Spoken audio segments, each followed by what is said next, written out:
Desde mi punto, ¿qué se requiere? Y bueno, es un planteamiento muy general y la idea es que se pueda discutir, es orientar el uso del espacio urbano y regirlo con criterios, por un lado, sociales y por otro lado, ambientales. ¿Para quién y para qué hacemos ciudad? Y que repensemos el espacio urbano a través de la planeación urbana, que es para mí el eje que debe articular todos estos saberes, y podemos ir sumando soluciones científicas y tecnológicas de hoy, de mañana y del ayer. Hay saberes muy antiguos que nos pueden ayudar a resolver muchos de los conflictos en los que nos encontramos inmersos, como por ejemplo, creo que el tema era la Ciudad de México para la reconfiguración de este espacio. Y uno de ellos es, para mí, quizás uno de los más importantes para la Ciudad de México, su suelo de conservación, que espero que ustedes conozcan. Si no, mucha gente de la ciudad no sabe que más de la mitad del territorio de la Ciudad de México, del Distrito Federal, es suelo de conservación. Y ese suelo de conservación es clave en el equilibrio ambiental de la ciudad. Sin ese suelo de conservación, la recarga de nuestros acuíferos, de por sí mermada, de por sí sobreexplotada, se disminuiría brutalmente. En estos espacios se regula el clima local y regional en la zona urbana. Son espacios naturales de captura de carbono, aunque los bosques están envejeciendo. Son espacios donde se contiene la erosión. Aquí a la derecha tienen una imagen de la carretera a la altura de Topilejo, la carretera Cuernavaca. Todo eso que ven así brumoso es suelo que se está levantando por el viento, provocado por una mala práctica agrícola. Y bueno, son espacios donde se contienen deslaves que son muy graves y muy críticos, sobre todo en toda la zona de Cañadas. Justamente retomamos lo del tema de la morfología, configuración morfológica, que luego puede hasta complicar, y para el entendimiento del término, sí plantearles y también discutir lo que es más allá nada más de la tarea de arquitectos urbanistas, sino como habitantes, la percepción y legibilidad que tenemos de los espacios, y pues hacer conciencia de que la arquitectura justamente es eso, moldea el entorno urbano, y por eso estamos para discutir desde la parte también crítica y teórica del tema de la ciudad. Debatir estos temas que para mí son temas probablemente o muy complejos o muy vacíos, palabras de pronto demasiado grandotas, morfología urbana, imagen urbana, identidad, ambiente, entonces traerlas ahí, bajarlas al piso y empezar a cuestionar, al final de cuentas, cómo abordamos el tema del territorio, ¿no? Cómo nos postramos de una ciudad, cómo nos paramos sobre esta masa, sobre esta mancha creciente, sobre todo porque ya no estamos hablando de una ciudad como la que vemos acá arriba, la Ciudad de México en los años 60. A partir de entonces, la pregunta es, bueno, ¿cómo abordamos estos territorios tan cambiantes, crecientes? Porque ya no es esta ciudad modelable, maleable, incluso una ciudad que se podía pintar, como la imagen anterior, y estamos hablando de territorios mucho más complejos, de una ciudad estadísticamente indeterminada. Lo que Günter Grass denomina la Ciudad de México como una ciudad estadísticamente indeterminada, ¿no? No sabemos ni cuánto crece, se estima que crece 1 hectárea al día, pero es algo que ni siquiera podemos comprobar.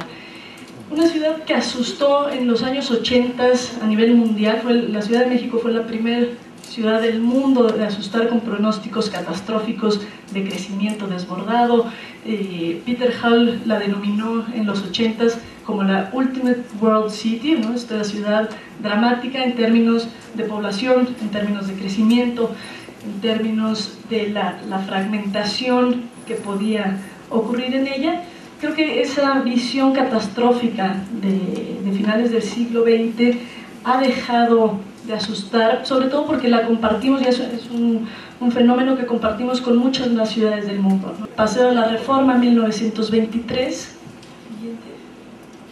Paseo de la Reforma, tan solo 50 años después de la imagen que veíamos anterior. 50 años resulta no ser tanto. Bueno, está más fácil de reconocer. No ha pasado tanto tiempo, hoy en día nadie podría encontrar incluso las torres si pasa uno al lado o debajo, que es como creo que ahora vamos a pasar. Entonces, exacto.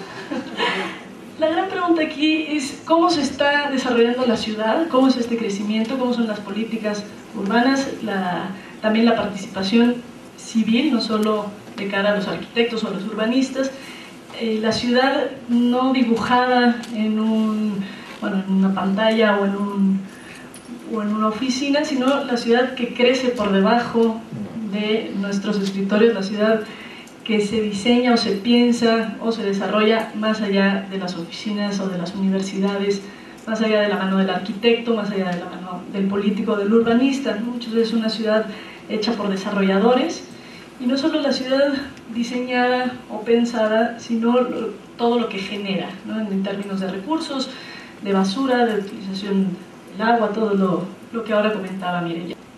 Entendiéndolo también a partir del espacio público, ¿no? Como la relación entre arquitectura y ciudad, o la relación entre habitantes y vecinos y planeadores, la relación entre política, desarrollo, crecimiento, y en los diferentes aspectos, ¿no? Siendo los más principales el tema de movilidad, el tema de vivienda. Curiosamente, otra vez el 60% de lo que se construye de vivienda no pasa por los arquitectos. Y bueno, aquí hay diferentes estadísticas que sirven para poder entender un poco cómo usamos esta ciudad, cómo nos movemos y cuáles son los factores, desde lo informal hasta lo económico, que ayudan a tener una comprensión más amplia, desde la utilización de recursos, desde basura hasta el gran tema también de movilidad y de espacio público. Sobre todo porque ya no es solo la Ciudad de México este escenario que nos ocupa, ¿no? Yo creo que tenemos que entender el territorio de una manera más amplia, y yéndonos desde escenarios como que se ven ahora desde Ciudad Juárez hasta cualquier colonia que podría estar representando esta imagen. Sobre todo para ver si es posible imaginar paisajes distintos, imaginar un territorio otro, como en esta imagen que vemos el proyecto de Ciudad Futura de Teodoro González de León y de Alberto Kalach, un proyecto que replantea el tema de ambiente, de lo público, de una manera más amplia, y que de un escenario como el que vemos, un descampado en el 2002, se planteaba tener una ciudad distinta para el 2012. Ahorita ya estamos a un año de esto, y lo único que sucedió fue que se publicó un libro hace un par de semanas, pero sin embargo creo que es un ejemplo de cómo podemos imaginar una ciudad distinta y de los diferentes aspectos que tienen que tomarse en cuenta, que involucran una participación más amplia de entendimiento de un territorio, que, otra vez volviendo a la pregunta del inicio, no sé si sea posible, ni siquiera si sea deseable, esto de reconfigurar la morfología urbana.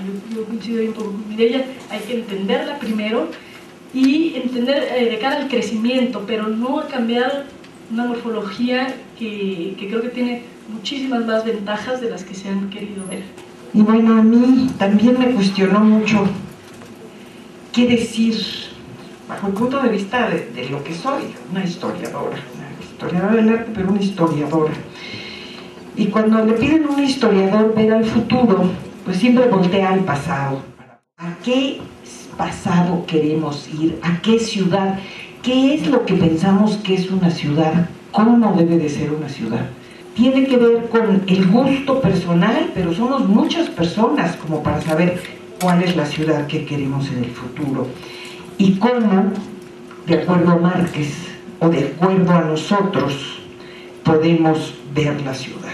Me acordé de un libro siempre enigmático y esclarecedor a la vez, Las ciudades invisibles, de Italo Calvino.